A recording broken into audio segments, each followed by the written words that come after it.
Hello students, नमस्कार। मैं CP Singh आज फिर एनुअल एग्ज़ाम के लिए सब्जेक्ट साइंस का क्लास 9th का एक कुछ सैम्पल क्वेश्चंस लेकर आपके बीच हाजिर हूँ। आइए बात करते हैं ये सैम्पल क्वेश्चंस पर। इन्हें अगर आप सॉल्व करते हैं तो मुझे उम्मीद है कि आपको अच्छे मार्क्स प्राप्त हो जाएंगे। देखिए, what do you mean by acceleration due to gravity. बहुत अच्छा क्वेश्चन है, ग्रेविटेशन चैप्टर से आपको ये तैयार करना चाहिए। और नेक्स्ट क्वेश्चन है what do you mean by free fall. Free fall वाला भी क्वेश्चन बहुत अधिक संभावना रहती है पूछे जाने की, इसलिए ये क्वेश्चन भी आप अपना तैयार करें। इसमें थर्ड क्वेश्चन है what are the limitations of the Rutherford's model of atom. Rutherford का जो मॉडल था उसमें क्या कमियां रह गई, क्या लिमिटेशंस थी उसकी, ये आपको थर्ड क्वेश्चन में बताना है। इसी तरह से write down the names of the compounds represented by the following formula. ये जो नीचे कुछ फार्मूला दिए गए हैं, देयर आर 3 फार्मूलाज, इनके नेम लिखने कि ये किस कंपाउंड का फार्मूला है। जैसे K2SO4 पोटेशियम सल्फेट, Al2SO4 का होल थ्राइस एल्युमिनियम सल्फेट और Na2O सोडियम ऑक्साइड। अंडरस्टूड। तो इसी तरह से explain the following with example. इनको एग्जांपल के साथ आपको एक्सप्लेन करना है। पहला क्या है, आइसोटॉप्स। आइसोटॉप्स क्या होते हैं और इसका आपको एग्जांपल देना है और समझाना है। और ये हैं आइसोबार्स। आइसोबार्स क्या होते हैं, इसकी एग्जांपल के साथ आपको समझाना, डेफिनेशन देनी है और एग्जांपल देना है। इसके बाद में क्वेश्चन नंबर 6 है pick out the isotopes and isobars separately from the following. ये नीचे कुछ एटम्स दिए गए हैं जिनके एटॉमिक नंबर और मास नंबर दिए गए हैं। तो आपको बताना है इनमें आइसोटॉप्स कौन से हैं और आइसोबार्स कौन से हैं। आप जानते हैं जिनके एटॉमिक नंबर इक्वल होते हैं, जिनके एटॉमिक नंबर इक्वल होते हैं वो आइसोटॉप्स होते हैं।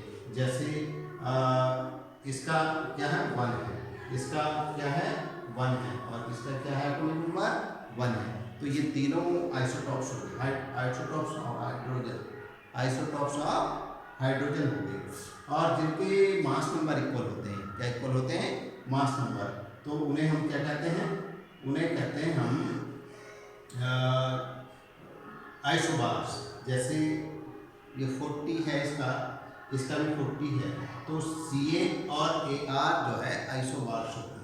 उसके बाद में और गिवन है कुछ ऐसा जो इक्वल आ रहा हो, ऐसा नहीं लग रहा कि इसमें कुछ और इक्वल है। अब next question, question number 7, what are the source of infection. Infection फैलने की क्या क्या सोर्स हैं, इस पे आपको बताना है, इसका आंसर देना है। सोर्स ऑफ द इन्फेक्शन, किस किस तरीके से कहाँ से इस इन्फेक्शन फैलता है। और व्हाट इज इम्यूनाइजेशन, इम्यूनाइजेशन क्या होता है और ये इसकी डिफाइन करना है, डेफिनेशन देनी है। और इसी तरह से कुछ क्वेश्चन और हैं, अभी आप देखिए उन्हें भी।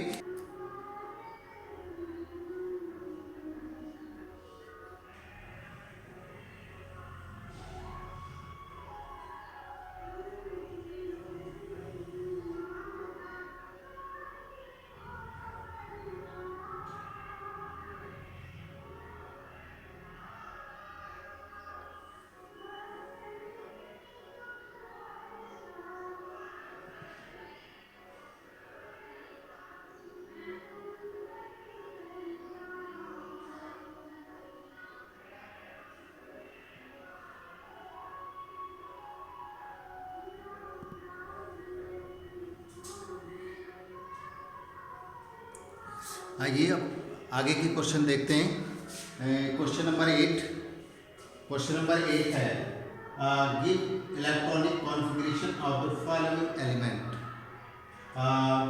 And predict valency of these element, atomic number is given with them. मतलब ये कुछ एलिमेंट दे रखे हैं जिनमें एलिमेंट ए है, एटॉमिक नंबर है जिसका 5 बी है जिसका एटॉमिक नंबर है 12 और सी है एटॉमिक नंबर 14, डी है एटॉमिक नंबर 17। तो इन जो एलिमेंट आपको A B C D given है, इन एलिमेंट्स का आपको इलेक्ट्रॉनिक कॉन्फ़िगरेशन लिखना है और उसकी वैलेंसी बतानी है according to the electronic configuration. Electronic configuration पे डिपेंड होकर आप उसकी वैलेंसी बताएंगे। अंडरस्टूड? तो आगे आप क्या बताएंगे? Question number 9, composition of nucleus of X and Y are given. दो एलिमेंट हैं एक्स एंड वाई, इनके न्यूक्लियस का आपको कंपोजिशन गिवन है। जैसे न्यूक्लियस ऑफ एक्स, एक्स के जो न्यूक्लियस है उसमें प्रोटॉन है 8, न्यूट्रॉन्स हैं 8। वाई का जो न्यूक्लियस है उसमें प्रोटॉन है 8 और न्यूट्रॉन है 10। तब आपको इनके ऊपर डिपेंड क्वेश्चंस हैं, जैसे given mass number of the X and Y, X का और वाई का दोनों का मास नंबर आपको बताना है। क्या बताना है? मास नंबर बताना है। Mass number of the element X and the mass number of element Y और atomic number of X and Y. इन एक्स एलिमेंट एक्स और एलिमेंट वाई के आपको एटॉमिक नंबर भी बताना है, तो तभी आपका क्वेश्चन कंप्लीट होगा। Name of 2 disease of each type which are cause of virus, bacteria, protozoa and fungi. ये जो डिजीज हैं, जो इन्फेक्टियस डिजीज हैं, वो एक वायरस से होती हैं और बैक्टीरिया से होती हैं, प्रोटोजोआ से होती हैं, फंगी से होती हैं। तो आप ऐसी 2 डिजीज के नाम बताएंगे जो वायरस से होती हैं और ऐसी 2 डिजीज के नाम बताएंगे जो बैक्टीरिया से होती हैं, ऐसी 2 डिजीज के नाम बताएंगे जो प्रोटोजोआ से होती हैं और ऐसी 2 डिजीज के नाम बताएंगे जो फंगस से होती हैं। अंडरस्टूड? अब हम नेक्स्ट क्वेश्चन पर चलते हैं। List any 3 human activities that you think lead to air pollution. Lead to think, दोबारा से पढ़ लेते हैं। Name any 3 human activities that you think would lead to air pollution. ऐसी ह्यूमन की 3 एक्टिविटीज बताएंगे जिनके द्वारा एयर पॉल्यूशन होता है और आप इसके बाद में इसके आंसर सर्च करेंगे। कोई भी आंसर सर्च होने में आपको प्रॉब्लम आती है तो you can ask and talk with me, मेरे साथ बात कर सकते हैं, मेरे से पूछ सकते हैं, कमेंट लिख सकते हैं।